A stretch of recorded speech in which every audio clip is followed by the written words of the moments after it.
Yeah. Please join me for the Pledge of Allegiance. Pledge allegiance To the flag of the United States of America and to the republic for which it stands, one nation, under God, indivisible, with liberty and justice for all.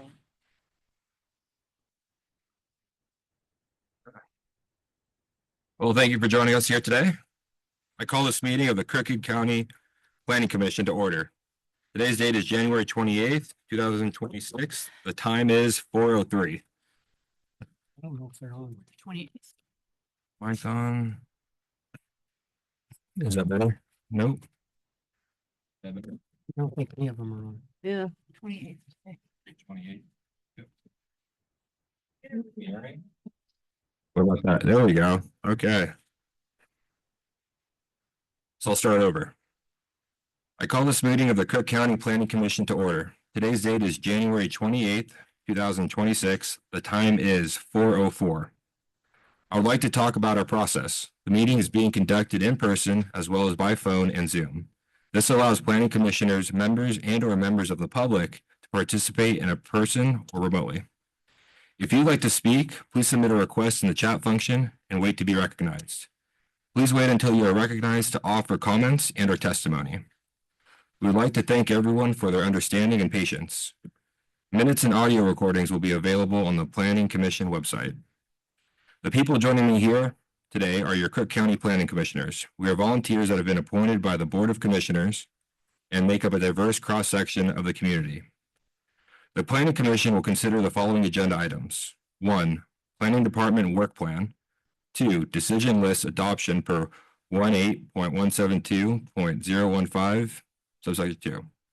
Planning Commission Vacancy Interviews. And 4. Community Development Update. Next is a roll call for Planning Commissioners. Kirk Giovannini. Here. George Pontes. Here. Laquita Steck. Mike Warren. Here. Marlo Dill. Present. And I am present. Will staff please indicate for the record which absences are excused or unexcused? And I don't think we have anybody absent. The Planning Commission has the opportunity tonight to offer a seat as a dais for a pro tem member to participate in the meeting. We'd like to invite. Are we gonna have anybody up here today? Probably not, because Monty's doing an interview. Oh, and then where's Frank? Is Frank? Okay. So go ahead and skip. Go on. Is there anyone in the meeting room or participating remotely that wishes to address any item not on the agenda? If attending remotely, please enter a request to speak in the chat function. Ken Smith on there. Yeah. Okay. Hearing and seeing none, we'll now mute all lines of those who are not staff or commissioners and we'll move to the first item on the agenda. Item 1, Planning Department Work Plan. At this time, we will move to the first item on our agenda, staff presentation of the Planning Department Work Plan for 2026.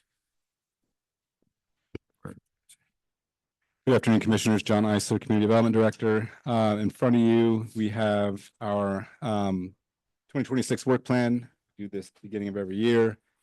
I'm going to run through this quickly. If you guys have any questions, want further information on any of this, please let me know. I think I will start at the bottom for our completed projects that we did in this past year. We have our DLCD farm forest implementation, the TSP policy updates. There were multiple of those, farm and forest reports, and our floodplain code update. My microphone working? Is working okay? A little bit. Yeah, I'm usually used to that. Sorry. All right. New projects for 2026. We have our Goal 5 Comprehensive Plan Update. If you remember, that is through the DLCD grant. DLCD is a little bit slow getting the paperwork together for that, so I'm communicating with a representative, and that should be kicking off here probably within the month. And then we also put on here accessory dwelling units. This ties into kind of the need for more housing and for cheaper housing. And so we currently allow those only in Palo Butte. And so the idea here is to look at other non-resource zones in the county and see if it makes sense to incorporate those into those zones to allow for additional housing units. Ongoing projects we are working on, the Juniper Canyon alternate route. That was part of the TSP. We had 3 routes on there on the TSP. Funding is going to be huge to get those or any other additional routes set up. We do have good news though on the alternate emergency evacuation route. Seth has been working with the federal government. Sorry, Commissioner Crawford has been working with the federal government. And so far they have been receptive to our idea of getting the land, that BLM land, that would be the access route as well as the safe space idea. So far they've been very receptive to that. So that's going to be ongoing. So we could at least get the property rights to that. As well, I believe Mr. Kennedy is still eager to dedicate the land that he has for one of the routes out of there. So that's moving forward, but finding funding is going to be a long haul that we're going to need to work on for a long time. Goal 5, cultural resources, noticing implementation. This is new OAR rule that was passed in December of 2025. This will be an ongoing project to get that into our code. We are deep dive into agriculture and economic exempt policy to make sure that aligns with state law. That is going to be something we'll probably bring up to you guys in the next couple of months. Kitty, do you want to share anything about that at this time? So our current policy for ag and equine exempt structural permits is through an order with through the county court. So I think 2020 we brought it before the planning commission just to keep you guys in the loop. But it is something that goes before the Board of County Commissioners, and it's just aligning with state law. So there's no additional, nothing additional. It's just trying to, it's one of those ones that's governed by both the building department and the structural code, and where it fits in land use as an accessory structure, and making sure that those two overlying codes are not distracting. What's the word? Conflicting? Yes, conflicting, providing more confusion for folks. So yeah, hopefully we can get that before you sooner rather than later. Policy updates, the energy code update. This I think is referring to the new solar program that would be part of the 405 update to make sure that we have our own program in place for solar farms. The urban growth boundary management agreement, that's what that stands for. It's a terrible acronym. Is something that we've been looking at for a while. I forget when the one's existing now. Was that from 2001? It was from a long time ago. So it needs to be updated, and we've been talking with the city about that. That will be coming to you hopefully by the summer. Title 17, it needs a full rewrite. That's something that staff worked on a while ago, and it's still has some work to do, but that's something we hope to bring to you this year. Code updates ongoing all the time. Trying to simplify our planning application forms. And what are we working on with the temporary hardship letters? What was that? What are we working on for the temporary hardship letters? So the temporary hardship letters is so if you have an approval for a temporary hardship on your property, every 2 years, that temporary hardship is flagged for, is it still needed? Right. So the intent of that is that the use is allowed as long as there's a need. So if you're caring for someone and they are no longer in need of care, they're in the original approval, there's a set amount of time that needs to be removed, or it needs to be converted to a structure that's not a dwelling, right? So every 2 years, the county sends out a letter. Is this still a need? Yes, no, here's the information. And this year, we had been doing it like in a bulk, like gather up everything that hit the 2 year and then send it out all at once. But with the Acela program, it's now flagging when individual applications and approvals come up. And so it's a much more streamlined process and not a big time suck all at one time. How many do you think we have in the county? That's a great question, George. I don't know. Hannah's gonna look that up. She's much better at the pulling of the reports, but it's worked out really well for staff. Being able to have that come up more throughout the year rather than having it be a big ask. And then because everybody responds and there's some additional documentation that they'll submit for stating needs. So having it come up automated was really helpful. Thank you, Katie. Realtor training, that's on the list for this year. In the last year, Chair Warren or Commissioner Warren, I know I attended that one realtor meeting, but I don't know if we did any training last year, but so hopefully we can get something on the calendar for this year. Yeah, I was thinking about that and we might have talked about this before, but if you can work it out through one of the title companies, that way it's continuing ed. You'll get more people coming rather than if How that you were goes. just to have one for the county on their own. Probably wouldn't get a lot of, but the title companies, either one of them are a provider for CE. So, and Justin is always looking for a kind of I want to call a series. It can be like a 3 meeting series every month or one every month or something. So I think Justin might be a good contact. I'm just thinking with the ADU stuff. There's a lot of good topics that you could. There's a lot of good topics. Be great at talking about. I would have some things to say, but I don't know if that would be great. But I appreciate. Required? Is Say it again? required for a realtor to do that in Crook County to sell? What Like a they're required to do CE or- continuing Yeah. education every. Real Okay. estate license. Okay. So this is just a topic and it falls into the category. And how many credits does it count for? It'd Would be an depend on- hour or, I don't know how long the. yeah, usually they're doing for an hour. That's all our attention span allows. Probably before you guys start getting interrupted with questions, right? Yeah, yeah. And then the next one is process updates. I know that on my calendar over the next couple of weeks, we have meetings with the road department for our process with certain things that overlap with them. We have meetings with the health department for environmental health. And then we have meetings with GIS and the assessor's office getting scheduled for that, just to make sure that the right hand always knows what the left hand is doing and we're on the same page and doing that as efficiently as we can. And so that is our 2026 work plan. Is there anything you guys feel that should be added to this list?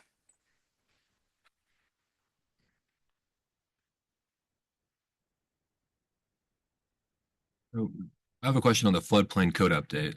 What were the updates made on that?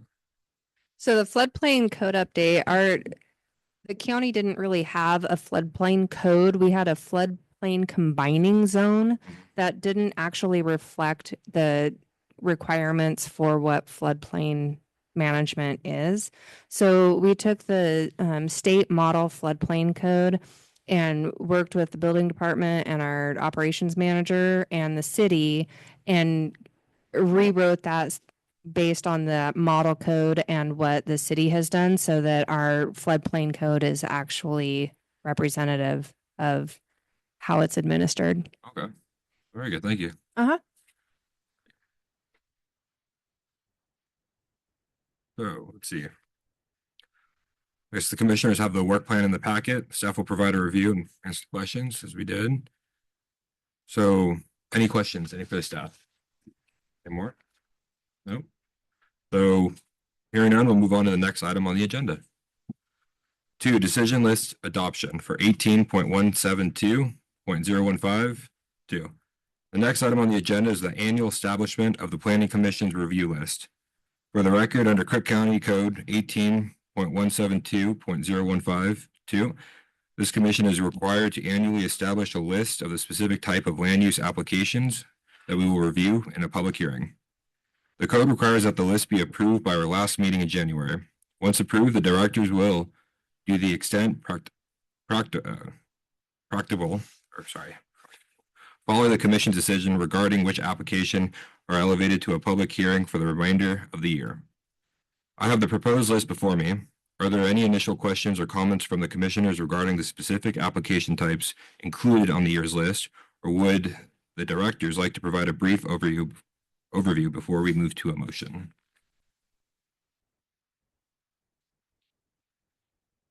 Can you tell us a little bit more about the home occupation in EFU? It's highlighted in yellow. Oh, it might not be. Is it on now? There we go. No. Yeah. It's highlighted in yellow, the home occupation in EFU.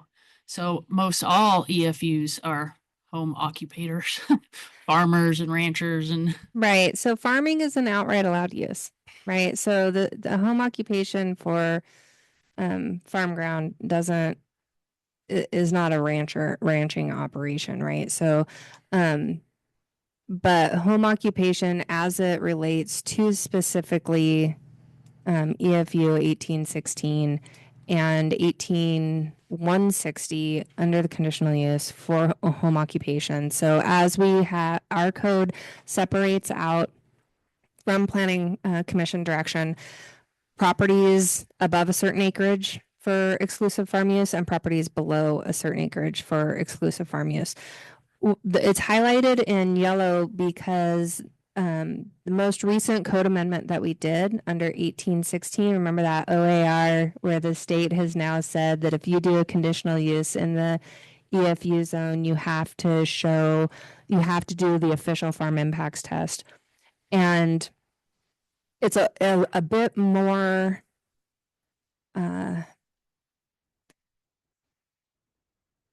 there's more to the farm impacts test based on that court law that's now in the OAR and it's now in our code under that conditional use criteria. So it's highlighted in yellow as far as that was one of the questions that we had was would the planning commission prefer those home occupations that are on resource ground come before the planning commission provide for that basically because of the change. So where it is a conditional use, where conditional uses on resource ground generally come, the planning commission had said home occupations can be handled administratively. Because of that change and that additional language in the OAR to the conditional use, which does affect the home occupation, does the planning commission want to have those home occupations on farm ground? Do they want to hear them? Sometimes they're very small operations and sometimes they're a little larger. We've had some of the examples, machining, right? We have a welding or what was it? Powder coating business. We've had dog grooming. We've had salon, like a 1 or 2 chair salon. We've had, trying to think of some of the others. probably like a CPA. Well, it depends on traffic, right? So is it a change in the operation? Are there open hours? Are there going to be people coming and going? What does it look like? What are the hours? Are there lights? Is there an increase in wastewater? And is it there? So there's a list kind of things that we just go through. Anne always used to say, was it noisy, stinky, dirty, and more traffic, right? So those are the things that like stick in my head, right? But because it is listed as a conditional use, we now have that farm impacts test that is very prescriptive and it is just a larger haul, I guess. So up to you all if you would like to keep it as administrative review. We don't get very many on resource ground per year. Well, the ones that you get, is there a lot of gray area? Is it hard to decide that, oh, this shouldn't be? So really for resource ground, where the gray area is when does it become a commercial in conjunction with farm use? When does it become a commercial activity on farm ground? And then if it is a commercial activity, how is it a CACFU? And we do bring those to you, right? So that's where that farm impact test would really help provide that information and clarity. And we've had some that came in as home occupations and we're like, it could be real close. Past, haven't we? I don't think it was this. But haven't we, kind of let staff say this one's come up and it looks like it's gonna be kind of thorny and maybe we want to have the planning commission hear it instead of an administrative decision? So the director does have that ability. Commissioner Steck, I do have that authority and that is, most recent one would be the Palo Butte Cell Tower application currently in front of you. So when Okay, it's a kind of a different realm, but there was a lot of public interest in that one. It made sense to make sure that, especially if it was likely to be appealed anyway, it would make sense to just jump right to you guys so that public can get their voice heard and develop a better record for the initial decision. My thought is, this is George, as long as we have the ability to kick it up to the planning commission based on what you guys think, that we just keep things the way they are. I agree, George. yeah. So, and maybe you said this and I didn't, but why is it highlighted? Because the criteria was, because it's a conditional use. Other conditional uses, so if you'll look up 1, 2, 3 above it, other conditional use permits, Uh-huh. you'll see that the X's are in administrative review and PC review. And because this home occupation, now it's really pretty cleared out, spelled out in 18160, 015 with farm ground. But because of the change to the OAR, which is now implemented in our code for conditional uses, it kind of raised it up a little bit. So that it's different, Mike. And that's why I brought it back up, because there is additional criteria. There's not additional criteria, it's just specifically spelled out how that criteria needs to be met from the state that will affect a home occupation on farm ground. Okay. I would just ask, are there any under permit decisions, are there any that you all have questions on or like and especially some like not familiar with? I do have one question. Can you remind me why there's a difference in the review for the non-farm partitions and the non-farm dwellings? Is that a Gary thing? It could be. A difference between EFU 2 and 3 and EFU 1, Yeah. or a difference between what a non-farm partition and non-farm Well, dwelling? Okay, so for non-farm partition, it comes to us in EFU 1, but it's administrative in EFU 2 and 3. So generally EFU 1, we're dealing with rangeland versus more prime agricultural smaller lots. So in EFU 1, we're generally dealing with much larger parcels. Having said that, land partitions, it says EFU 1, but what it was really East County. Mm-hmm. We have not brought partitions or non-farm dwellings from the South County. So it really was just that rangeland designation. And I think it was from former Commissioner Bedorfa. So I guess my question for the commissioners is, do we want to continue with things that way, or do we want to make it all the same one way or the other? With the caveat that anything in that first column, we could kick up to you guys. Right.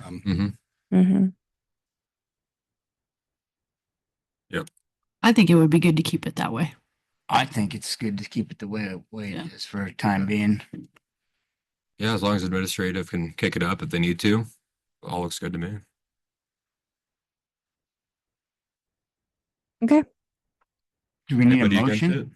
it? Nope. I just have one more question. Uh-huh. And you kind of alluded to this, but on other conditional use permits and also agritourism up to 6 events. So those are both checked. Now, is that just, it just kind of depends on the applicant?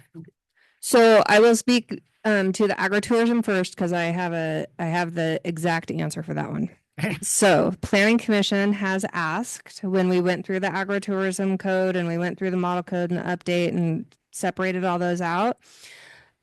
The up to 6 events is subject to standards. However, based on the intensity of that use and the application itself, Planning Commission asked at the time that staff bring that to the Planning Commission when it was applied for, and the decision would be made at that time if it was something that they wanted to hear. Okay. And so I that's remember why, that discussion. That's why I was trying. yeah, so that's why that one has both checked. Okay. And the other one is other conditional use permits. Some are subject to standards. I believe, can I get a help from either of you? Other conditional uses, why they're administrative and it may be for the intensity and also, if it was on resource ground or non-resource ground, I think was another. So resource ground, has a higher, level of code and, applicability, whereas some conditional uses in residential zones would have a lower. Okay. That's, No, that makes, okay. that makes sense. Who enforces? So you get a conditional use permit, you start a business.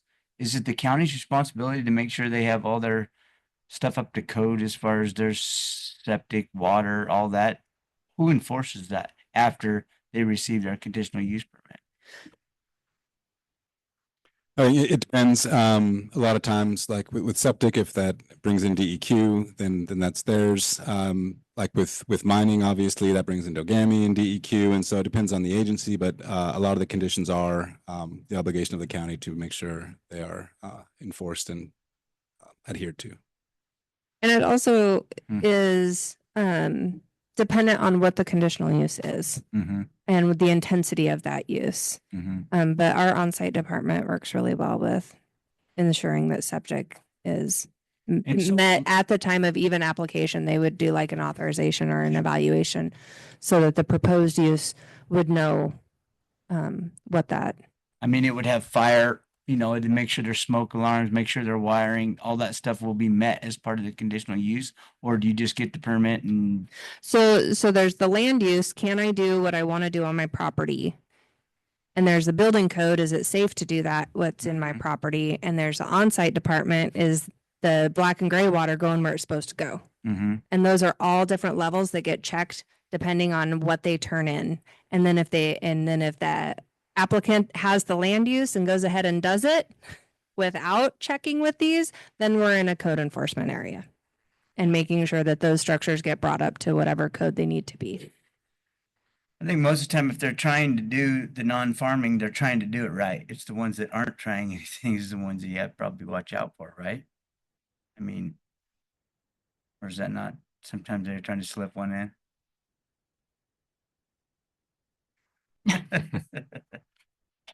I don't know how to answer that question. for Okay, you, then sir. no.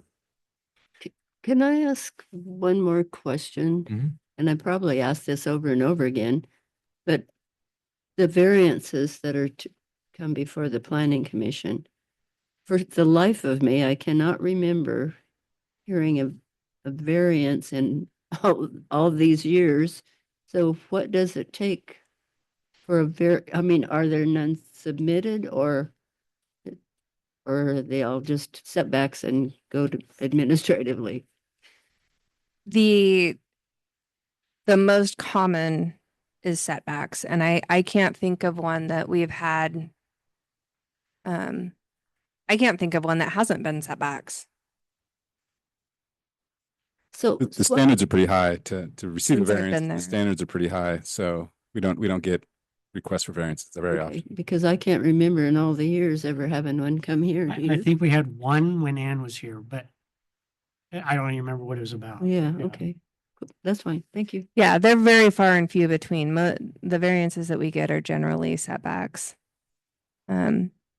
Especially with smaller lots and older homes that Mhm. were built too close to what it is now. And then, Jen did look up your question for Hannah and Jen. We have roughly 70 temporary hardships in the county right now. So it's good they don't all come due the same time, right? Yeah, yeah. Especially when they start Sure. replying. Mm-hmm. Yeah. Yeah. Or multiple letters to get a reply. Yeah. Do we have any more questions? Okay, so our options are, we have option one, which is approval as presented, or approval with amendments. Do we have any amendments we want like to make? Would somebody like to approve as presented? Mr. Chair, I'd like to make a motion.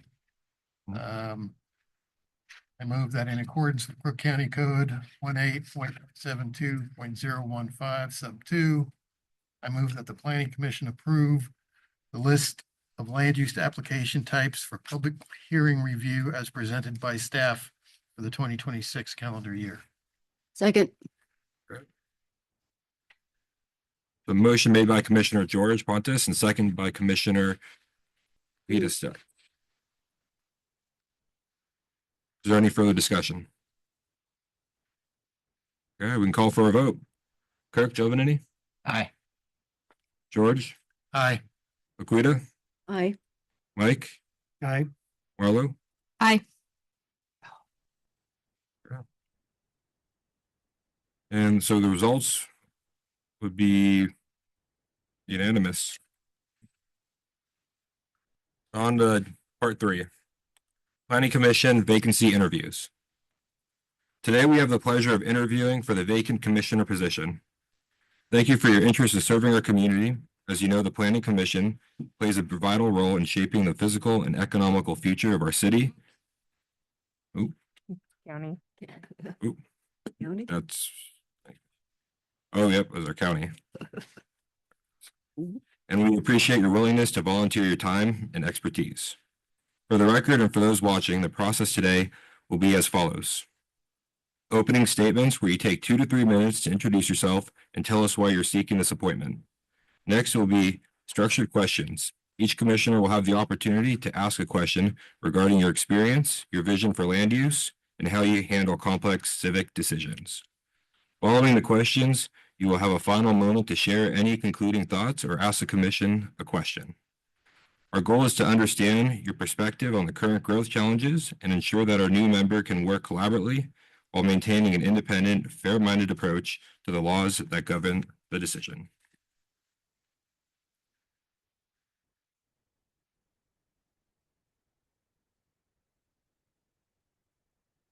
Now we'd like to open the floor to the candidates for their opening remarks. I just picked this out at random. We're going to go with Adam Mikulski. And so you make him up.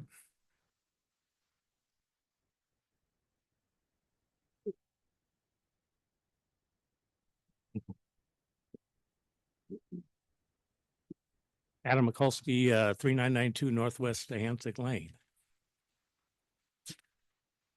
I got to make a comment, though. It'd been nicer to know that I have 2 or 3 minutes to say that, because I just was prepared to just answer a bunch of questions. So my speech is probably going to be short. But my experience, I can say my work experience. I work for the utility industry for Southern Cal Edison for 20 years. I worked for Bonneville Power for another 21 years for the government. And then I've been retired for 4 years. I have been involved with the Planning Commission, probably not with everybody on the board right now, but in the past with the Knife River stuff that goes on across the street. So I've been on the other side. involved quite a bit, so I kind of know what the processes are like here. I do know about CUP violations. Some of the questions you guys had, I could probably give you some answers on those. That maybe John didn't want to share, but the reason I guess to apply for the position would be to help in making. I don't know. I've been on the one side, but I'm maybe coming to the dark side. I can provide what it's like to be maybe on the other side, but I do understand rules and regulations and what the laws are. I've dealt with that with the government. I've dealt with it with the utilities and all that. So I live here in the community. I'm probably going to live here the rest of my life in the community. So I want to make sure that we go in the right direction. What I would like to see, but you can't always say this is what I want. You still have to follow the rules and the regulations that are out there. So I don't really have a good answer for that, but I even went to the city meetings. I've been involved in that with the biomass and all that. And I can see that the city even themselves would need some help, but I don't know if I want to apply for their planning commission, because then I'd have two jobs. I retired. So I'm open to questions, because Okay. I've been here 16 years, so I've been around for a while. So what made you want to be on the planning commission?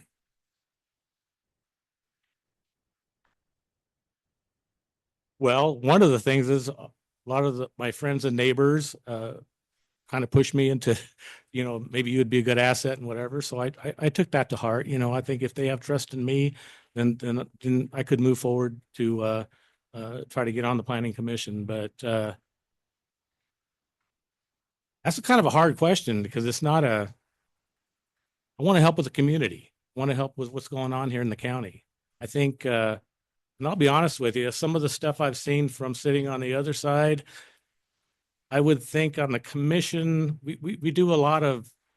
I sat in on the tower, on the cell tower. I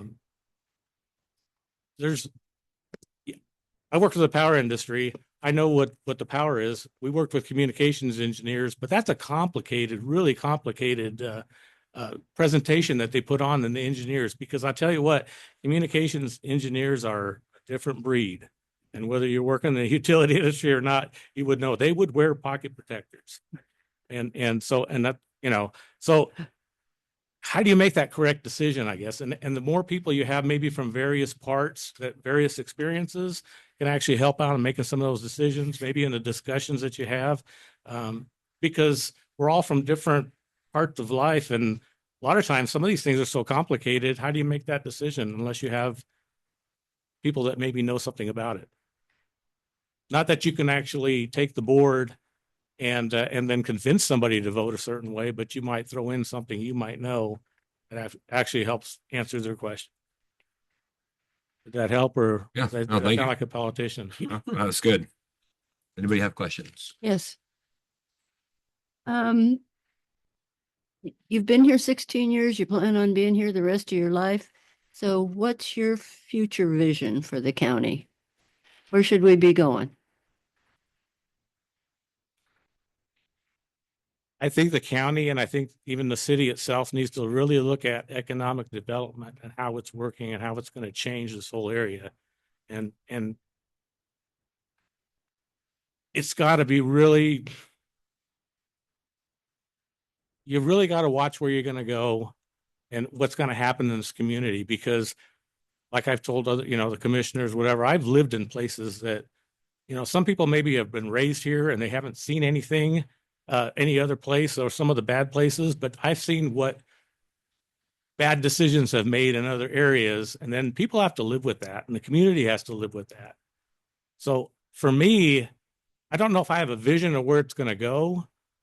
I have a vision I'd like where it would stay to a certain point, but you got to weigh all that stuff. I don't know.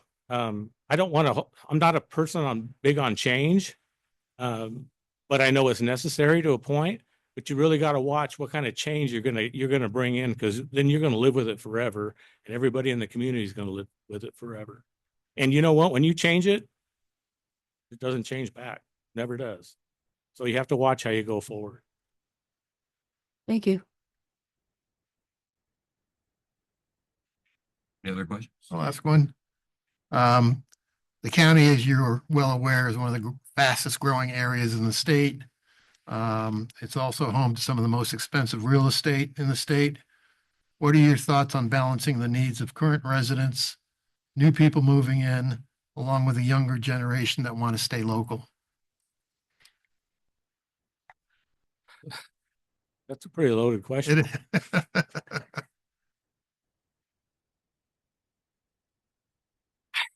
I'll give you a politician's answer. It just needs to get balanced.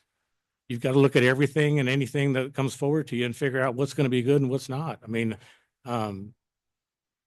you go live in a big city, and if you want to let everybody in, you'll see what all the problems are, because what it causes, you bring in crime, you bring in a lot of good stuff in, but you bring in a lot of bad stuff in. And when you bring all this in here, how is the county going to survive as far as how much money does it take to keep everything going? Because you're going to bring a lot in. Are you going to have enough to actually address it when you bring that in? Is that a good enough answer?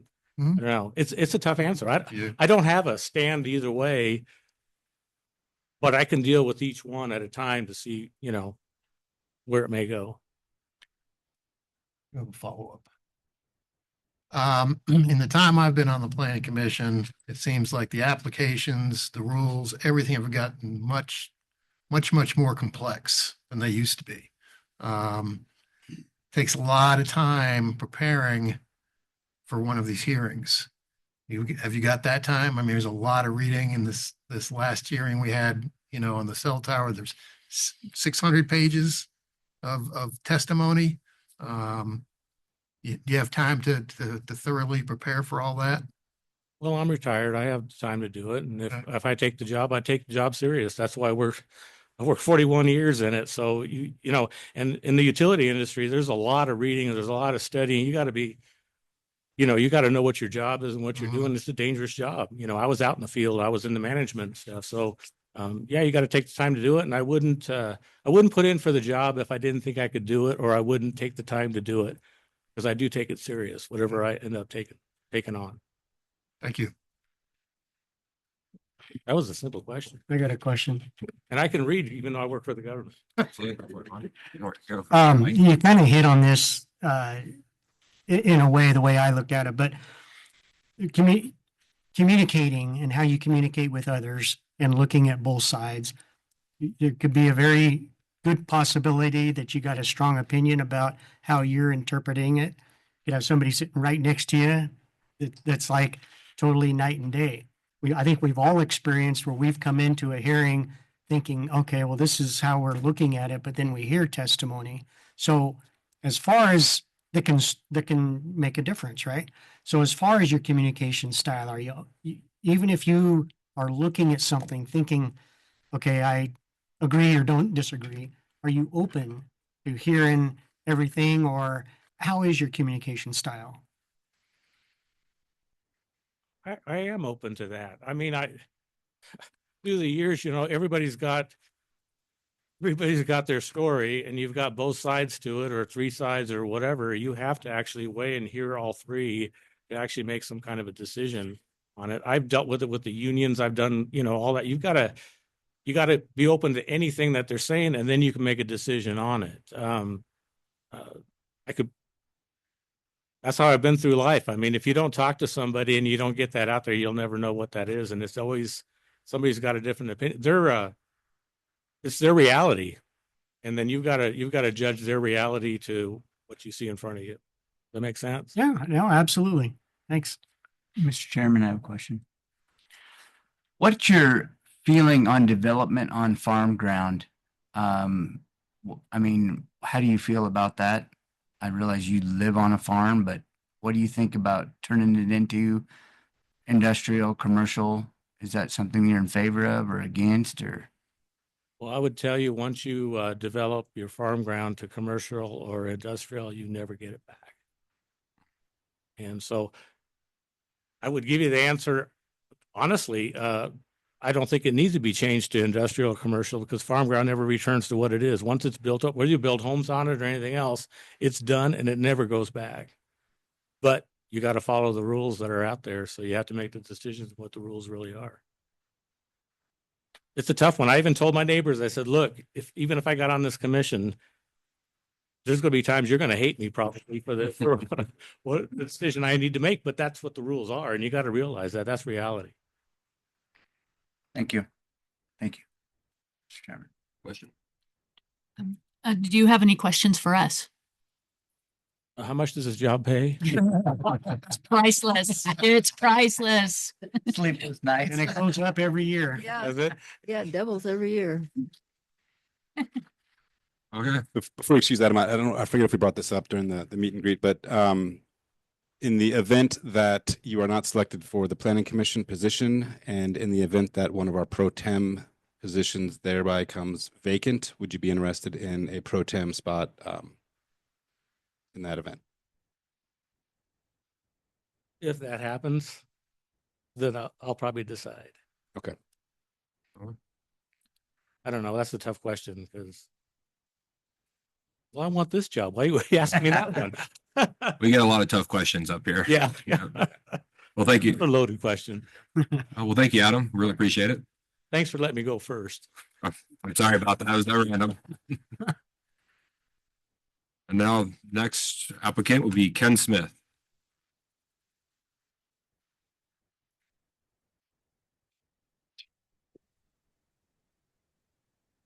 Can you hear me? Yep. So Ken, just to remind you, for the next 2 to 3 minutes, introduce yourself and tell us why you're seeking the appointment. Sure. Yeah, I've actually I grew up here in Prineville. I was born in 1953, and both my grandparents, great grandparents on my father's side are they homesteaded up on Grizzly Mountain and up Mackay.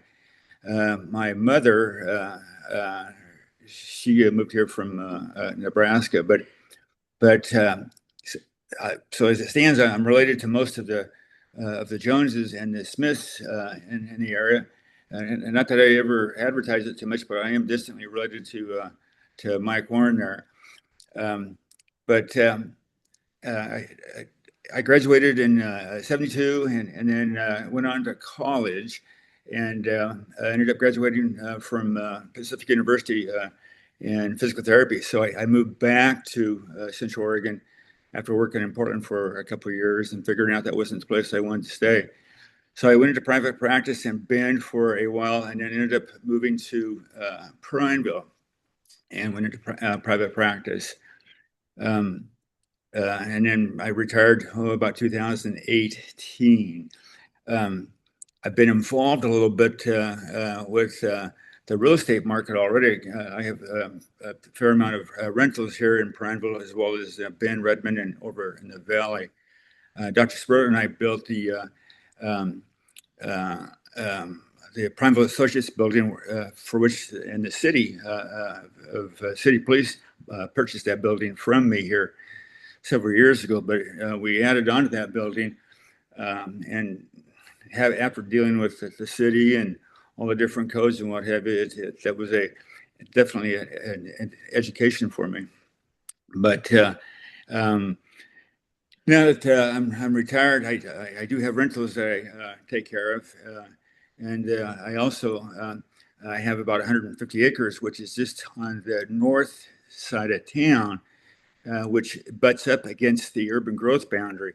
And it's kind of interesting because I've had several developers contact me within the last 3 to 4 years, and they seem to know more kind of about what's going on definitely than I do, but they seem to be ahead of some of the ideas as far as the development and what have you. So it's been kind of interesting because I never paid much attention to it until the biomass issue came up, and it seemed like when I got the letter on that on the biomass, and the county was looking at, or the city was looking at enlarging the urban growth boundary, it And those were issues that the developers had already talked to me a little bit about, not the biomass, but as far as the development.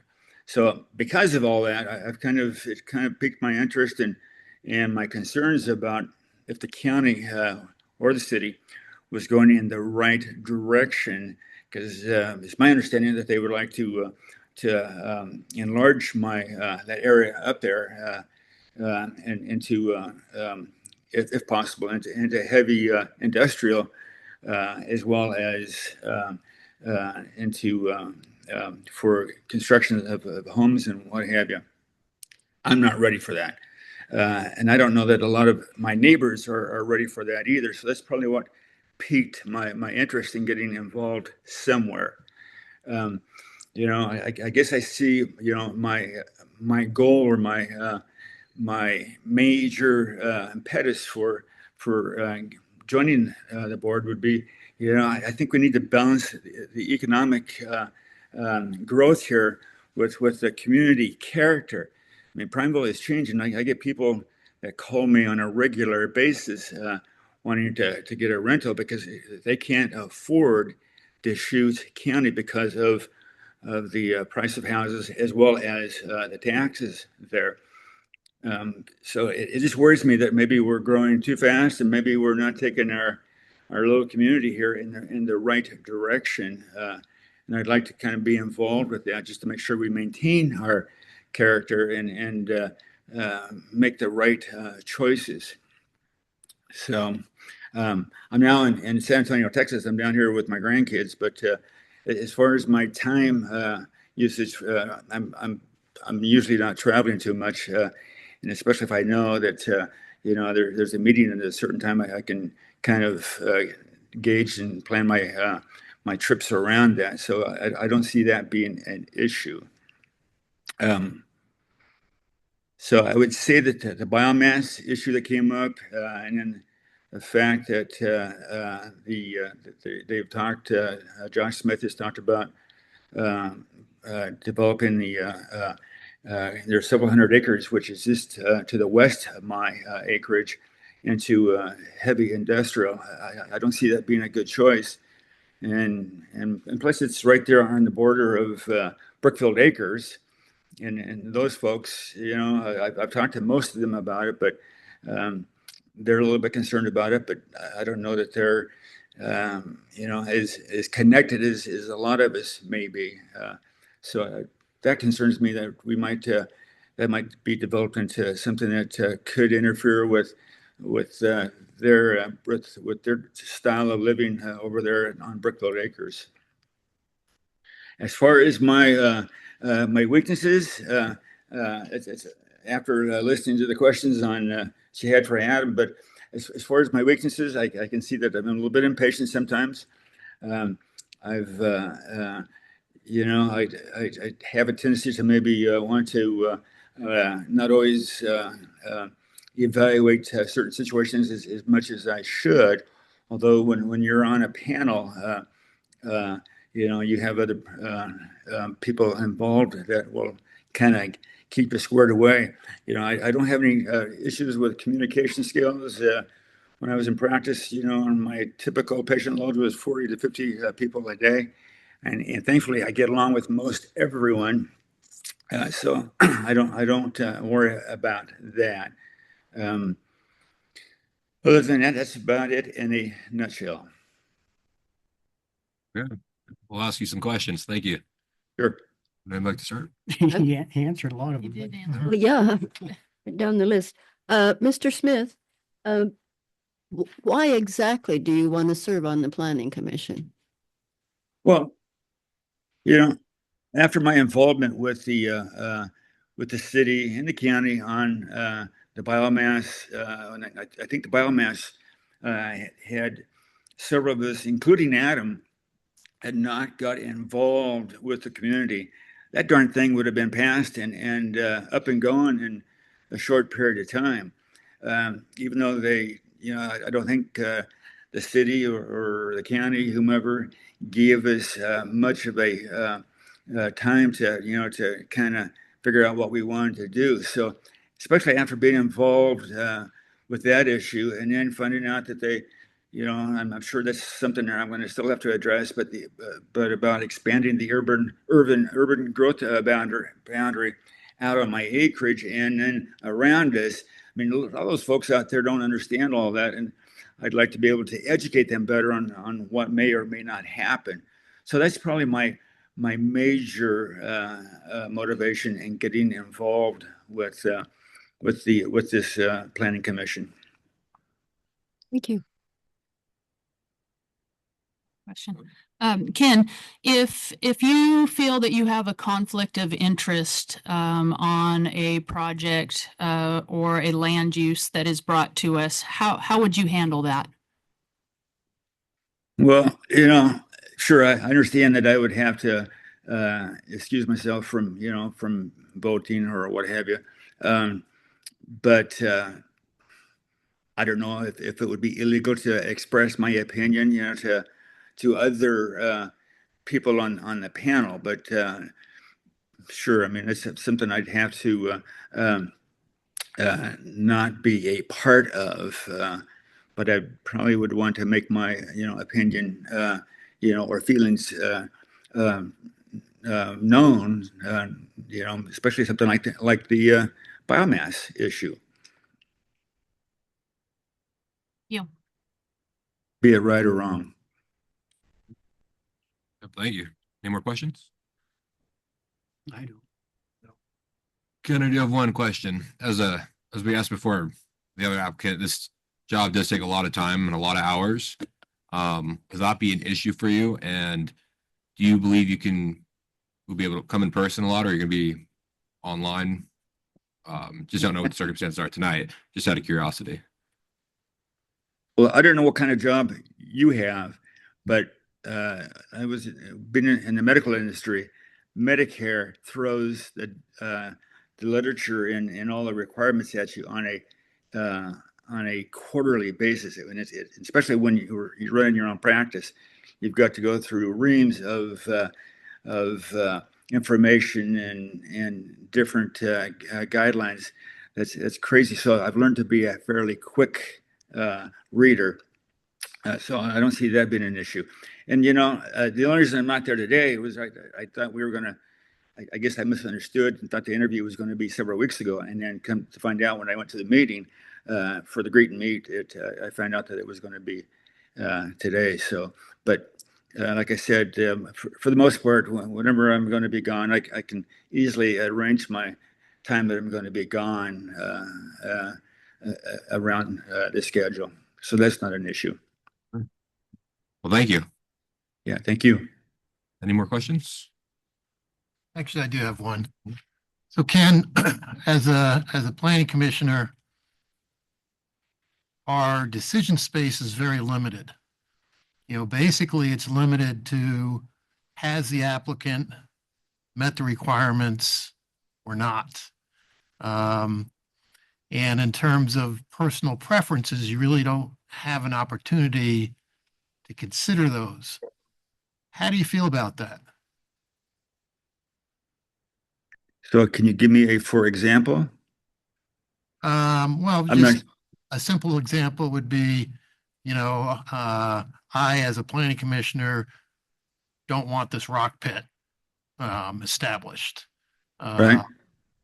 But, if the applicant has met all the standards according to the county and the state, my decision space to vote no on that is limited. I mean, I can still vote no, but the reasoning behind that has to align with what the code, the statutes prescribe. Sure. Well, I understand what you're asking there, but I think there's always a little bit of wiggle room there.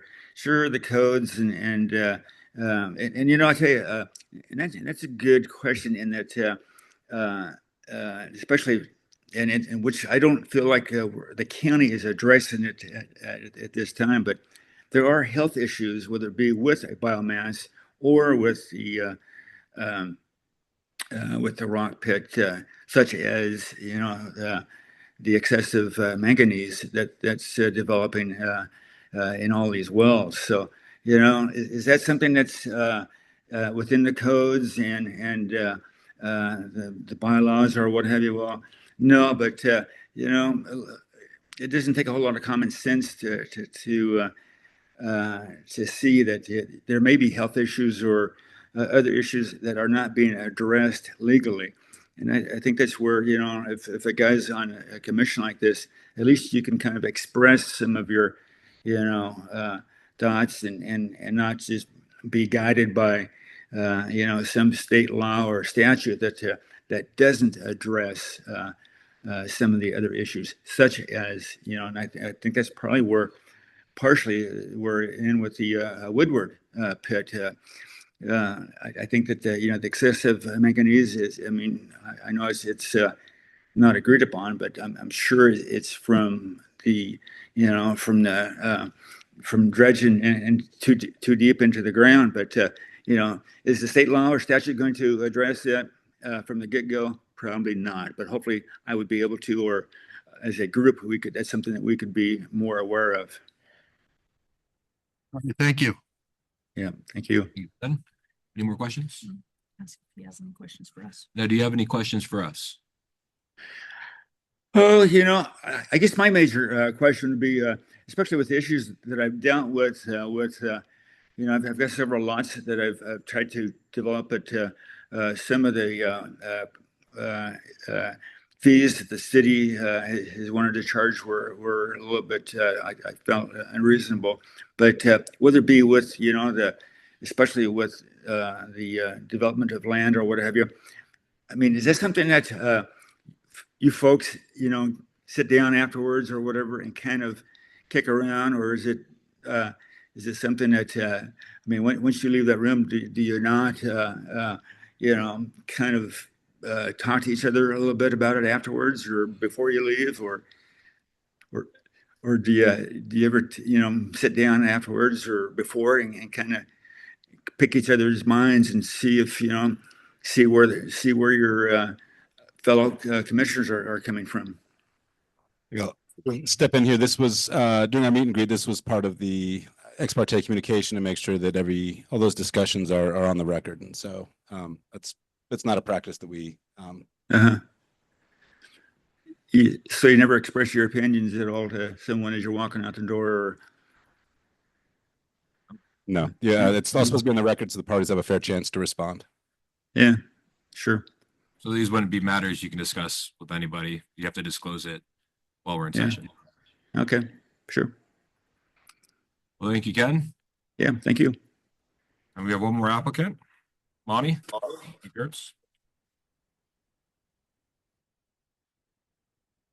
Monty, I'll just remind you again, you have 2 to 3 minutes to introduce yourself and tell us why you're seeking the appointment. Okay, Monty Kurtz, 12282 Southwest Bayou Court, Pal Butte.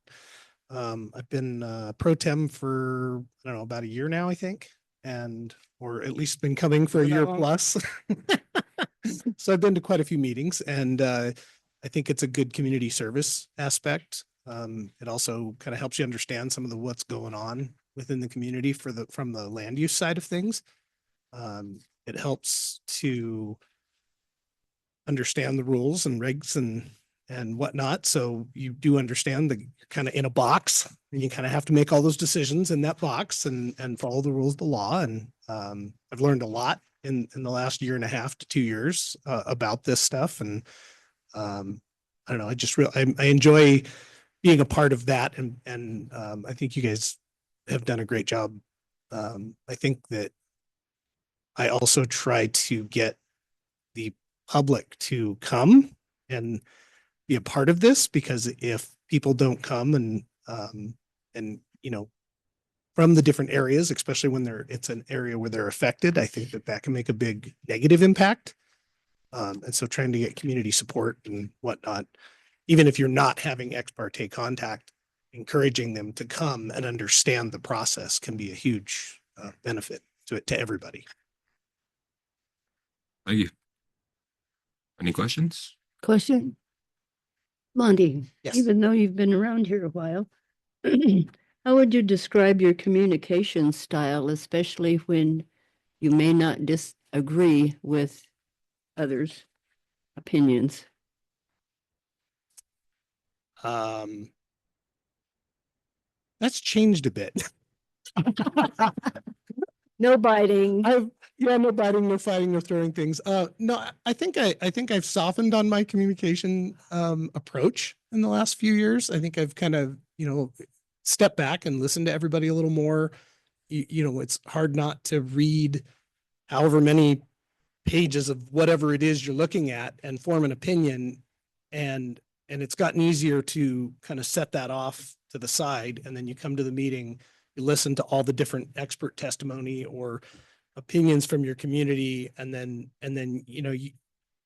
my experience has been everybody's pretty amicable and everybody works well together. And so I don't know that I've had any butted heads with anybody about anything, but and we'd only get so much to communicate back and forth about in open testimony. So I think my communication's pretty well, and I'm pretty fact driven. So I don't generally let my personal feelings dive into that.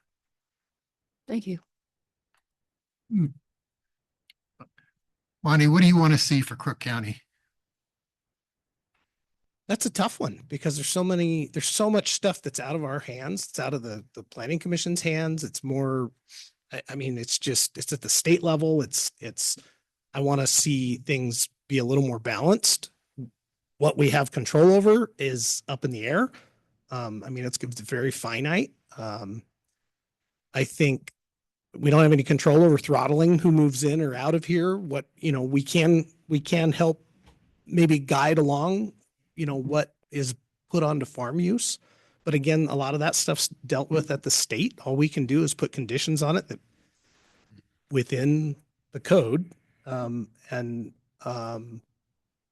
know. It's a tough question. And I mean, I've tried to answer that in the past. I mean, all the communities, Val Butte's had a big, we have different things that have impacted us out there. I don't know if Paulina has a lot of impacts yet, but I'm sure at some point somebody's going to decide that they want to see more out there and make that more of a small town.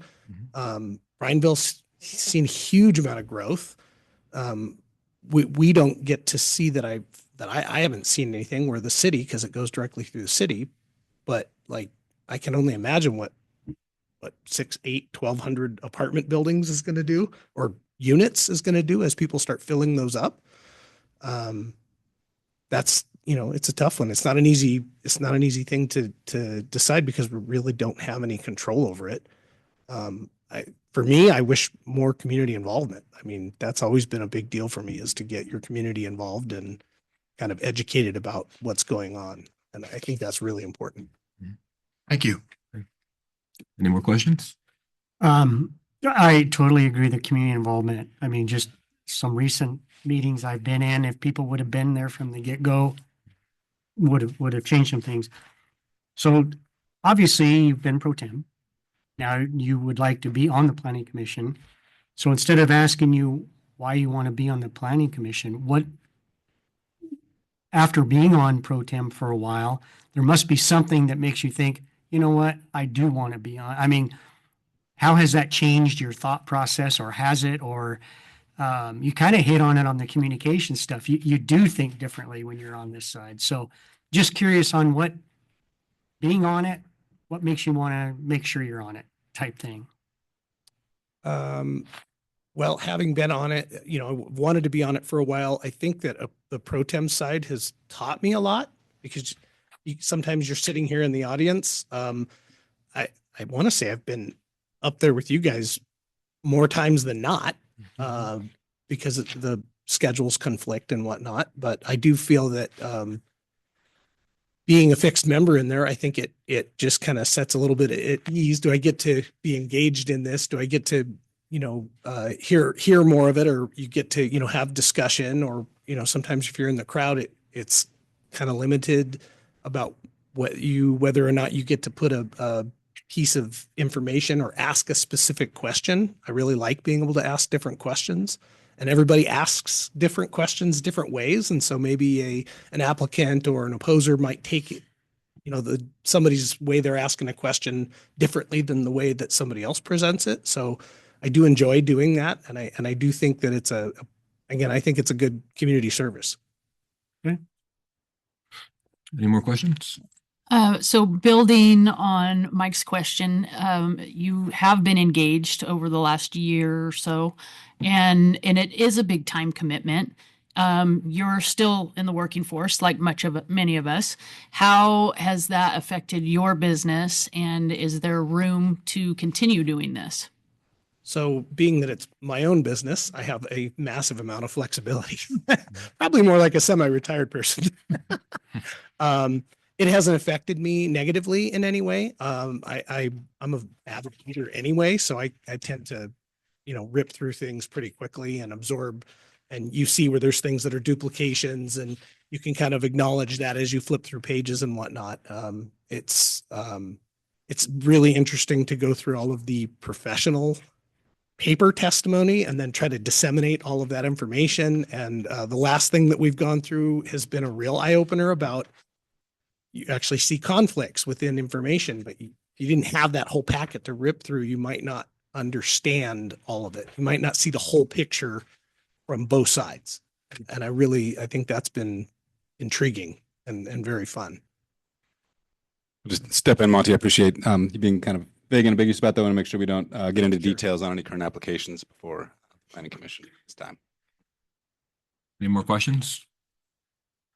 I got one question. So as being pro tem and learning how everything's been done and what we can do with the city and the county, or I guess, sorry, the county, has your current views or future vision for rural Crook County changed at all in the last 6 months, a year you've been as a pro tem? I don't think my views have changed. I think more the perception about what we can do has kind of broadened. So like I understand more about what we can actually do, and then being able to ask questions from that side of the bench is different from, or at least the approach you come at it, because I think you have more data, or I think if you're sitting out here and you are handed a packet, you might skim through it, right? And you might give it a cursory look. But when you are put into that position, there's a different responsibility to that. And if you halfway it, you're not doing everybody else a service or your community a service. So I do feel there's a big responsibility to that.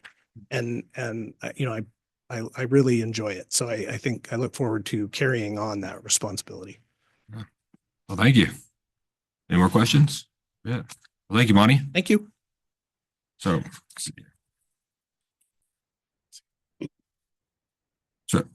nothing from staff. So after hearing from the candidates, the planning commission will deliberate and make a recommendation for appointment. A formal recommendation will be made to the Board of County Commissioners for the consideration on February 18th, 2026.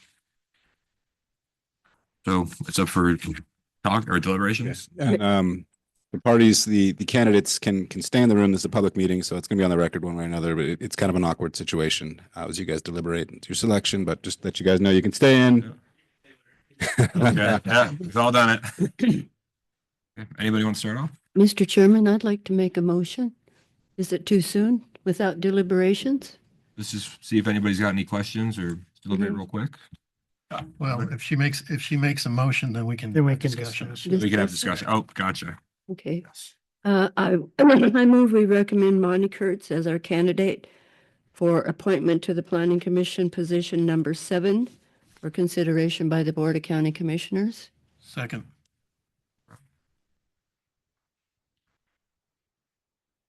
So the discussion, go ahead. You asked for discussion first, then I'll say. So I guess I would say a motion was made by Peter Stack and seconded by George Pontes. Is there any further discussion? Sorry about that. Just for the fact, especially with where we're at right now and some of the things we got going on. I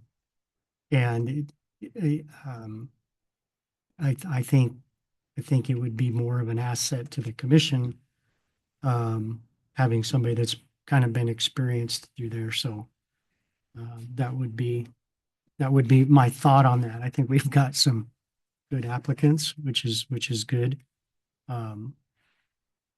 But But I think for where we're at, especially right now.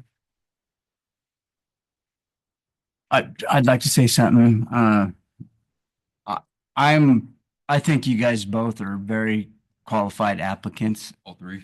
all three. But I was going to say something about Ken. Okay, gotcha. Okay, but I really have a lot of respect for you two. But Ken Smith has been a part of our community since 1953. And these are the people that we need up here on this stand. People that have vested not just years, but decades into our community, that have seen the ups and downs through the logging. I have a lot of tremendous amount of respect for him, and I feel that his insight could help us out a lot. He's a PhD doctor, and he could kind of see some things that he has a point. Could things maybe been avoided on decisions not to bring up old wounds before if someone would have said something about things? I think Ken would be a great asset to this panel. Coming from a local that's been here my whole life, you know. Can I raise a question? Of you're a realtor. I am, Laquita. You're a realtor, An appraiser, real estate, yeah. real estate. Mr. Smith also is a realtor, and are we allowed to even have that many? He's not a realtor. He's just an investor. He has a lot of rentals. Okay, so that's not the same thing as It's dealing in the nice. real estate business. Okay, thank you. Questions? I'll just voice my opinion. I was under the impression that when we brought the pro tem members on, we kind of expanded that thinking was that those people that were serving in the pro tem positions would pretty much automatically be brought onto the commission as full commissioners when there was a vacancy. I guess that's not true, in regards to county policy, but I feel that's kind of the way it should be. If I can, Commissioner, so the idea with the pro tem, as we expanded it, was certainly not an automatic. That wasn't the idea. All planning commission vacancies need to be advertised and open to the public, and everyone can apply. The idea was that it would act as a good training ground. And so when the position did come vacant, would they be the most attractive applicant? They would be able to basically hit the ground running and not have to start from scratch. And so the ultimate goal is to have a 7-member panel up there that is ready to do their job and to do it well. And so that is kind of the idea with the pro tem. Also, obviously, to make sure we have a 7-member panel whenever possible. Well, then I would just add to that, I think if we recommended Monty to the county commission, that would be consistent with what we should be doing. I agree.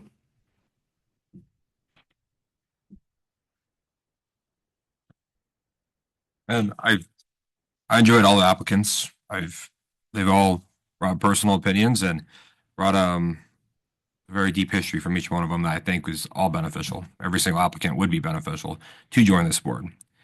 But we have to make decisions, and Monty, I appreciate everything you've been on for the last year or two, and you are ready to go with some of the stuff we got going on.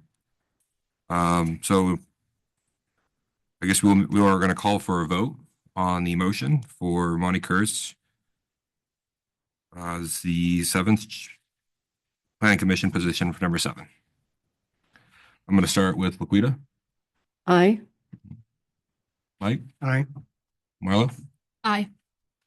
George, Aye. and Kirk. Nay. So it would be 1, 2, 3. Okay. So Monty Kurtz is now going to be, the motion carries by 4-1 vote. Would the planning commission like to discuss recommendations for a position of pro tem with the other candidates?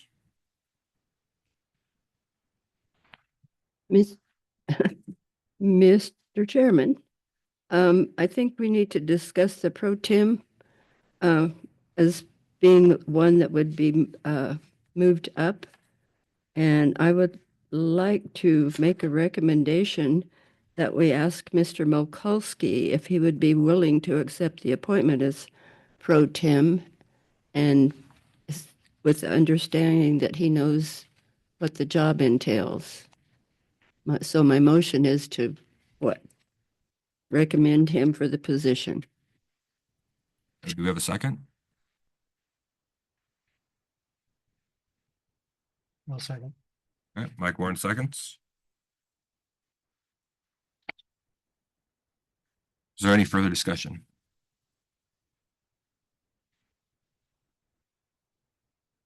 The only, maybe this is a procedural question, but is it the right thing to do this now, or would it be better to ask the people if they'd even want it and then have them come back and talk about, I don't know. I don't. Yeah, so I appreciate bringing that up. I was scratching my beard about the same thing. When we had this previously, we also advertised for the pro tem. We advertised concurrently for the planning commission vacancy and the pro tem vacancy. I think under the plan language, we would not be required to go back through that process and advertise just for the pro tem, but it doesn't hurt. And especially considering that we didn't get a formal answer on the record prior to the earlier vote on if they would be interested in the pro tem position. And now we have a full 7-member panel again. We also still have the pro tem and Frank Cook. I think I think there's benefit to then going back out and advertising this again and seeing if we get. I mean, obviously, it would be fantastic if either the two candidates kept their name in the ring. But I always like process. I always like putting it out there, and so it might make sense to then re-advertise this pro tem position, and hopefully these two candidates would come back for that as well. Yeah, I think we did that before. Yeah, we definitely advertised for it before. Yeah. Well, and it gives them the opportunity to think about it. Yeah, because it's not, doesn't have the glamour as you guys get up there. Oh, the glamour. Yeah. That's why we're here. Glamour. Woo. So that could be part of a discussion. Yeah, so We'd like we could to- table that for now. Yes. I think we should table it and, Can we table it? yeah, Yeah. well, Yeah. You could do, Open it back I'll up. open it back up. Open up. Yes. yeah. How do you want to do this motion? Sorry, Henry. No, it's okay. No, go for it. Second day. Can we just vote no on the motion? Yeah. Or- Yeah, that would work for I now. think that would- Or amend the motion and say, Would it be easier if I withdraw my motion? that's, I will, very Mr. clear. Chairman, I'd like to withdraw my motion for the appointment to the position of pro tem. And I would withdraw my second. That's just is what it is. Thank you. No, Now but- now what? Now what do we do? Okay. Now is everybody okay with that? Yes.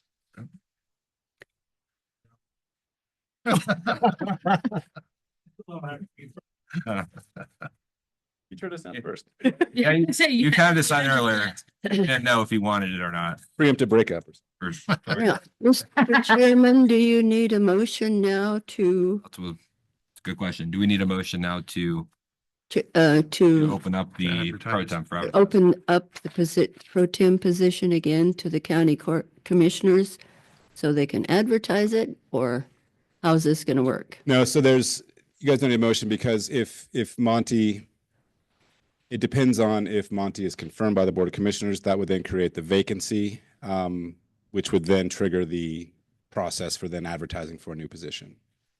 Which is even more reason why, Why it makes sense to wait, Yeah. yeah, because it's not, you guys are making a recommendation to the Board of Commissioners, the Board of Commissioners are the ones that make the actual decision. So as it currently stands, even with your vote, Monty is still pro tem, we still have our two pro tem. Okay, he will still be pro tem for the things that we have coming up before the actual appointment day of February 18th. Correct. Okay, okay.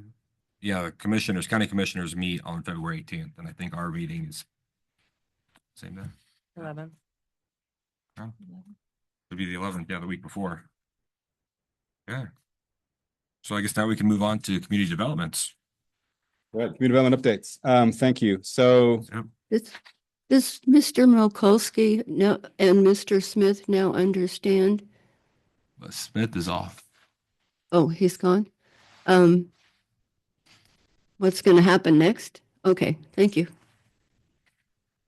I'll just say it again, just so everybody's clear. Maybe people listening on YouTube don't understand. And so, yeah, so similar to a lot of the motions you guys make, you guys aren't the final decision maker. The Board of Commissioners is. And so what just happened here will be a recommendation, goes before the Board of Commissioners. There will be further opportunity for public comment at that time. If the process goes as envisioned, he'll be confirmed. He'll do his oath, and then he'll join you guys up there with his own name tag that says Commissioner. Thank you. Community development updates. As you guys know, we had that big code amendment recently. We just finished our second hearing with the Board of Commissioners last week. We pulled off, we pulled off a few things before it went to the Board of Commissioners. We pulled off the updates to the photovoltaic energy code. During the Board of Commissioners hearings, we pulled off the manufactured dwelling update. There were kind of a lot of ins and outs in that. And so we plan on bringing that back to you guys in the future. We also pulled off the new definitions for intended for occupancy and for kitchen. Commissioner Crawford was only present at the second hearing. And so the staff's intent with that was to try to have enough language in there to provide enough clarity. So when there was someone that really wanted to know where that line was drawn, they knew where it was. And so it wasn't just in our heads, it was in our code. But I think some of the public comments perceived that as kind of the more words, the more complicated, the more rules we were trying to impose, even though it was just trying to add some context to a definition that was already in our code. And so the direction was to bring that back and then to bring a new definition to you guys and then bring that back to the Board of Commissioners. And so that's something we're going to keep working on. My head, we're going to try to simplify it as much as we can. We line it with the building codes definition. It's not going to provide the same clarity to the public, but we're going to try to do the best we can to make sure that the commissioners understand kind of the need for it and how it's to be interpreted before they get to the vote next time. And so that will be brought back to you, but otherwise the ordinance passed. Passed as an emergency, so it's effective immediately. Those new code changes are effective, even though they are still subject to an appeal for another week or so, a few days. But with that, that's a big emphasis was on the need for more housing. Personally, as your planning director, I feel like our rural areas, not necessarily our resource zones, but our rural areas outside of city limits can still be part of the solution to the housing crisis. There are still people moving here. That's why we are taking another look at ADUs. The state of Oregon is also taking a look at this. There's the Housing Accountability Production Office. I think that's what it stands for. They had a meeting today that I was part of, and I volunteered myself to be part of a focus group so we can kind of take a broad look at housing in the state and how we can try to make it more affordable and more accessible to people. Obviously, with that, there are infrastructure and other concerns that need to be addressed. I maintain the solution to that is not to let people just live in accessory structures kind of under the radar. That's not in the best interest of the county in the long term.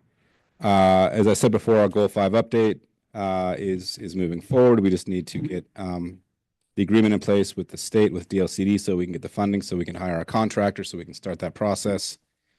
The state is also looking at data centers statewide, kind of taking inventory of where they've been located and any planning concerns that are that jurisdictions have about data centers. So if you guys have any thoughts on that, feel free to reach out to me and I can relay that to the state through this process.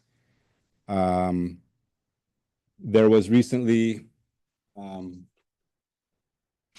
Commissioner Barney shared this with me, the finalized Crooked River Water Quality Partnership. This was their strategic action plan. This was made in conjunction with Crook County Soil and Water Conservation District, Crooked River Watershed Council, the City of Prineville, Crook County, Ochigo Irrigation District, Deschutes River Conservancy, and Trout Unlimited. This is a new document. We weren't really involved with the production of that document, but it does involve planning. It definitely involves septic. Kind of the bigger gist of that is the goal is, apparently there was a study that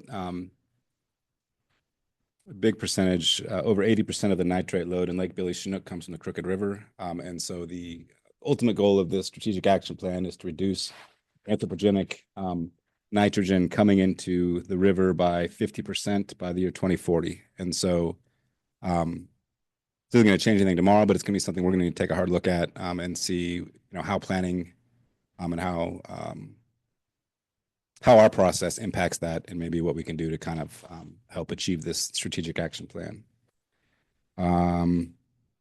We have, what else did I want to bring up? Our meeting times. The Board of Commissioners has brought up the idea of perhaps changing our standard meeting time to make it more accessible to the public so they can attend. Currently, we start at 4. I don't remember the exact reason for setting it at this time, and so I wanted to bring that up for discussion to see if you guys liked this current meeting time or if you wanted it. We have discretion to set it kind of wherever we need to, but just wanted to bring that up to you guys to kind of have some thoughts and discussion on if you want to keep the current time from 4 to 7, or if you wanted to push it out, or if you had any thoughts on when would be the best time to meet for both your purposes and for the public. Well, we used to meet at 6. And so that, if you had a controversial application, the hearing could extend well into the evening. And I think that's why we all kind of, the folks that were on the commission then, let's move it to 4. Personally, I like 4. I mean, I realize that the statement that it limits public participation, I don't know that I've seen that. Yeah, agreed. Also, one of the reasons we did it was for Susie and Gary that had to commute clear out to the way east. Right. And especially in bad weather.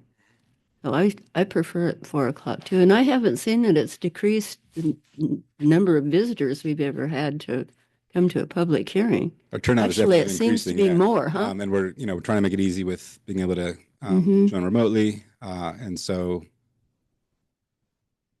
I just wanted to bring it up to you because it was brought up to us by the Board of Commissioners. Mr. Chairman, I realize I value you guys' opinion, but I think that it would be better for public engagement to get it at 6 o'clock, because not everyone in our community is retired and can be here at 4 o'clock in the afternoon. I think that's the challenge of getting community engagement is if somebody's going to be out there, they got to take a few hours off their work, because most everybody gets off work at 5 o'clock. And so I think it would be beneficial to change it.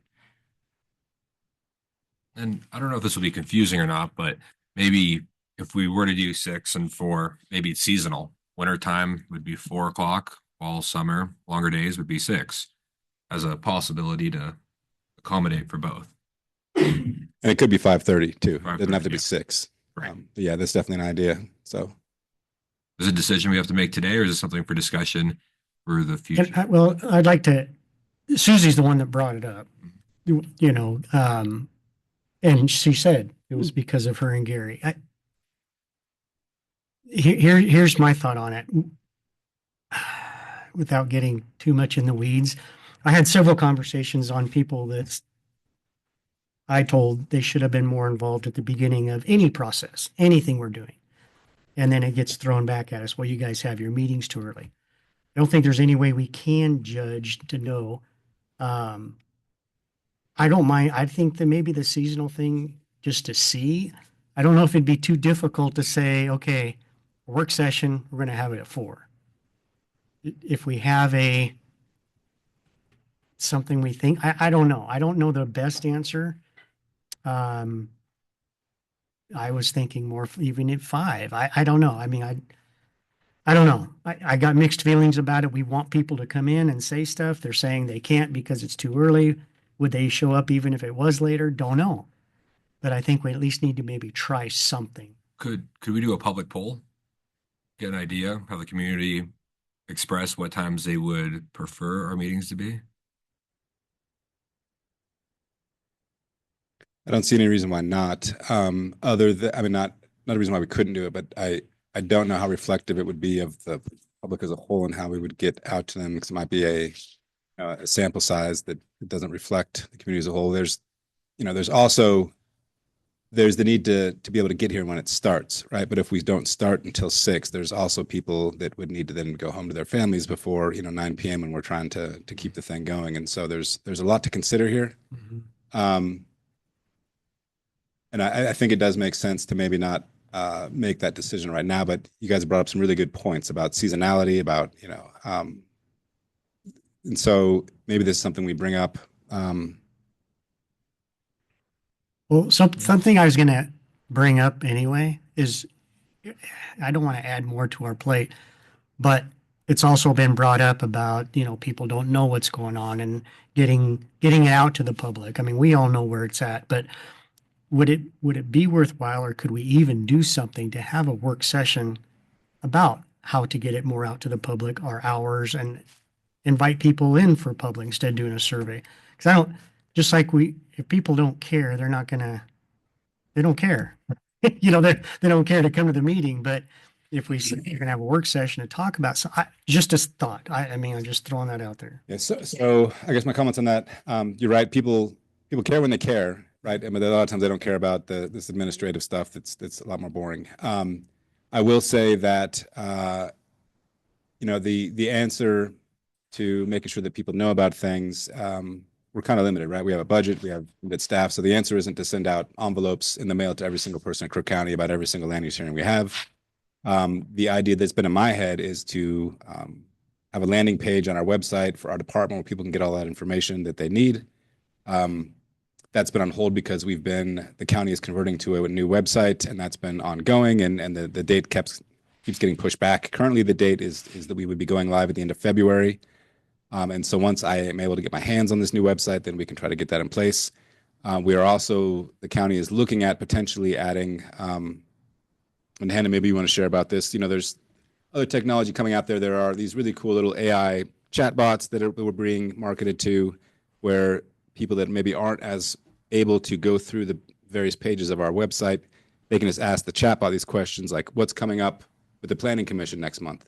And it'll spit out the answer for them. And so that will make things more accessible.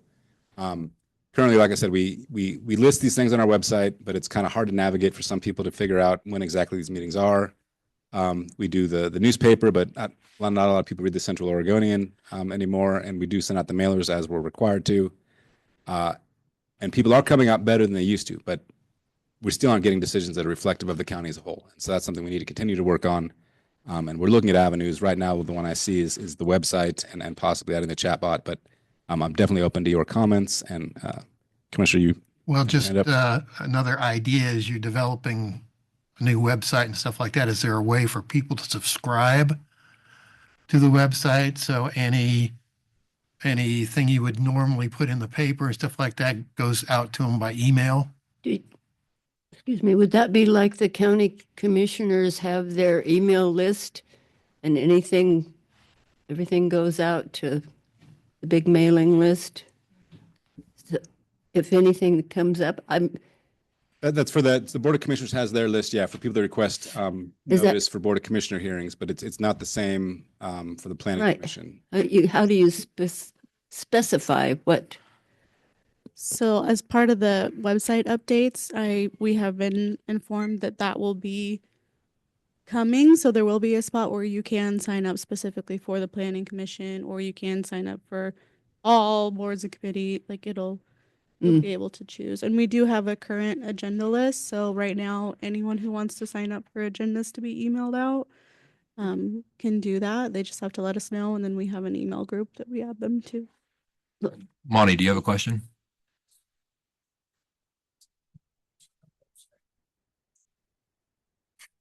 You have your email list, and then you also have the email list from the county. Is it possible to send out a doodle poll about the times?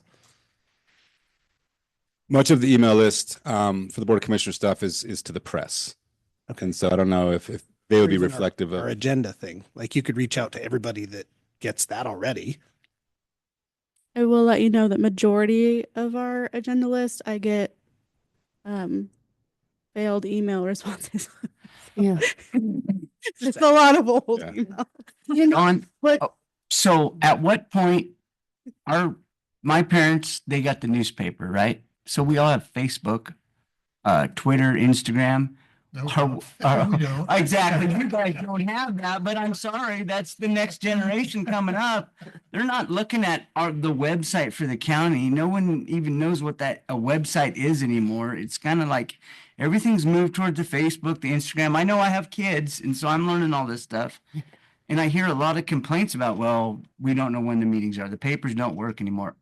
Could we put a Facebook page out and let people know kind of, and then you could share it around with people about our meetings? The county has a Facebook page. I know that there were efforts to then start utilizing that again to make sure that the public knew through that Facebook page when meetings were. The staff member that was working on that is no longer with the county, and so I don't know the current status of that project.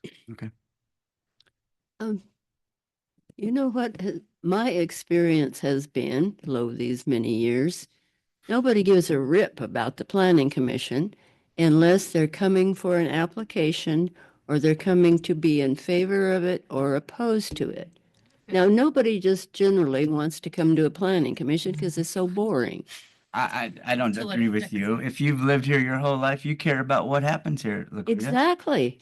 Do you come to planning commissions before you I'm were here now because Yeah, now you're on. and on the bench But and I before want to did do something, just like these people out here. Right. Land use is very personal. When it's your neighbor's application, it means the world to you. Yes. If it's something like with the city biomass, I think the city was caught off guard that the public interest in that because, like I said, their experience, Commissioner Steck, you're right. A lot of times when it's not going to affect them personally, they don't care as much. Mhm. And you do have the risk of information overload if we're sending them notices for everything All and it the gets time. personal, then they start ignoring it. And so, but there are very good points raised here. I think technology is making it easier to reach people, but it's making it easier for all kinds of entities to reach people. And so there is, you can get lost in the shuffle, but first immediate steps that we can do that's under my control is to make sure that once this website gets launched, we can make it easier for people there to then access what's coming with planning commission hearings. This is a topic we can continue to have. We just need to recognize that we have a limited budget and limited staff, so Exactly. we And can't put staff flyers time up all to over do- county. We can't send out mailers, and so Right. we need to find ways that are cost effective, that don't overwhelm people, that give those that are interested the chance to then find the information and come to these hearings. And it's also incumbent on people in the public if they know something's coming up to tell their friends and to make sure they come out here. We have some regulars these days, which is great. And we have a lot more public input than we've had, which is great. But I want more. I think you guys want more too. And so this is an ongoing thing. I think our meeting time is part of that. It's part of the big picture that we need to look at here. So maybe there's a discussion that we continue to have as far as the meeting time goes. This would not be a decision where I think you guys would be, there's no applicant, there's no due process rights at stake here, so you guys would be free to discuss this amongst yourselves outside of a meeting, what you think makes sense, and then we can bring this back at a later date and have a vote on it, I think would make sense. Along those lines, I'm used to calling you Chairman, Commissioner Warren. Your suggestion of having this at a work session, I would really appreciate any input from you. Please email me if there's an item that you would like to have a work session on, or if there's an item or a process or something that you would like to have more information on. Please let me know, so that then we can put together a work session package. And we used to have our work sessions earlier, site visits earlier, and then the planning, the hearing or the meeting with public testimony to be later. So that isn't something that we used to do. So, but again, if you guys have work session ideas or just something that you'd like to know more about, anything like that, please let me know. Okay, any more updates? We do have the numbers from November and December. If you guys do you guys want to see those for our department? Sure. Yeah. All right. And can you pull those up? It might be kind of hard because we did this before the Board of Commissioners this morning, and with the holidays, we had, like I said, 2 months to do it at the same time. And so think it flowed well comparing one month's numbers to the other. And so you want to do building or just go to planning? Start at the top. All right, so and you said this November's? Yep. I'm going to, as we go through this, I'm just going to mention both months, and you guys can, if you want to see the other document, you can let me know. But so building permits issued for November was at 179. For December, it was at 143. Both of these numbers are higher than they were last year. So for reference, in November of 24, there were 138 permits versus 179 this year. For December, there were 129 in 24 versus 143 this year. I think the bulk of these were residential for both months. We're also up both year to date and fiscal year for both of these as well. So building has been very busy. Are those numbers for any residential building permit, regardless county, city? Yeah. Okay. Active permits, 169. These don't have year to date, but so 169 and 159. Other residential, 768 and 697. Commercial is at 327 and 323.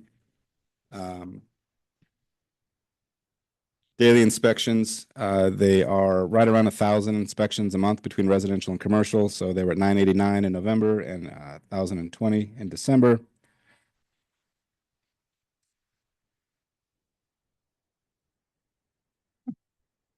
Goes to. It's from the parking lot. Oh, It sounded like That was kitchen. coming. It was loud. I bet. Some of the big projects they've been working on. You can see the list here. I don't need to read them all off. I know they've been busy with some of these apartment complexes. Versada Ranch Edition has been keeping them busy over the past week or two. It's better when Randy discusses this because he lives this every day. But that is the bigger projects that they have right What now. are they doing with the Forest Service building on Lamana? Are they expanding it or? They're building a building in the back of it. Looks like a new something. It's big. ADU. ADU. For all the new, Permitted. just smoke jumpers. That's funny, Mike. All right, now on the planning side. So 308 24 applications for November versus 29 in December. Again, both of these numbers are up versus 2024. So we only had 14 permits in November of 24 versus 24 this year, and then 25 in December of last year versus 29 of this year. Both of these numbers are also up year to date.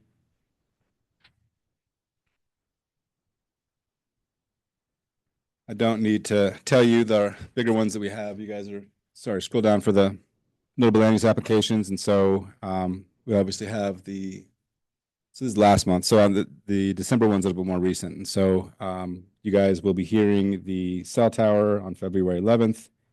Those code updates are done. So remember we just did the transportation systems plan. Kind of on its tail was another project called the Transportation Safety Action Plan. I think you guys have had some work sessions on that. When the federal government shut down and kind of downsized a little bit, we lost our grant representative. They assigned us a new one. We corresponded with initially a little bit, but we have not been able to actually speak to that person for a few months. And so we have tabled that project as it required quite a bit of compensation to our consultant, and we need to make sure that if we are spending that money on our budget, that it's part of the grant. And so we are tabling that until we're able to get confirmation. We do have 2 new aggregate applications that are going to be coming your way. The one you'll hear first is the comprehensive plan amendment. You guys will hear that on March 25th. And then we have Hidden Canyon Phase 1 coming to you guys. Is that in stone yet on March 11th? Highly likely you guys will be hearing that on March 11th. That'll be a big one. think that's it on that side.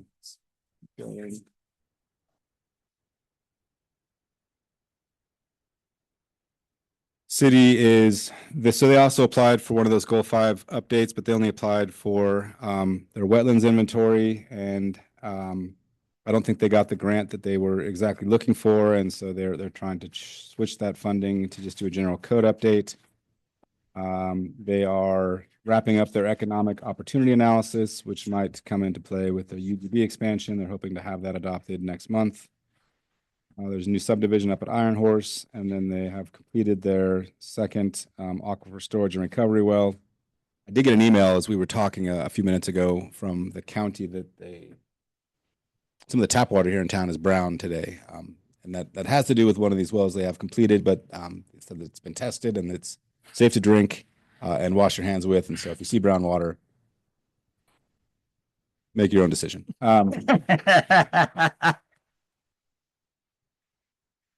Going forward on on-site. On-site numbers are up. They were up for November. They were down a little bit in December. And, you know, speaking with staff there, they say that this month so far has been pretty slow. It's always seasonal, and so I don't know which way to put in that. They're still definitely up on year to date and for the fiscal year. So they have also been busy. And the final page for code compliance with Lewis, as always, he's always busy. Opened 5 cases in November, closed 10, and then opened 8 in December and closed 7. You guys heard a lot of these are related to people living in accessory structures. But that was the update we gave Board of Commissioners this morning. Are there any questions about any of that? Any other updates I forgot to bring up? I think that's all we have. Okay. Thanks, John. So is there any further business to come before the commission this evening? I do have one that I forgot. Okay.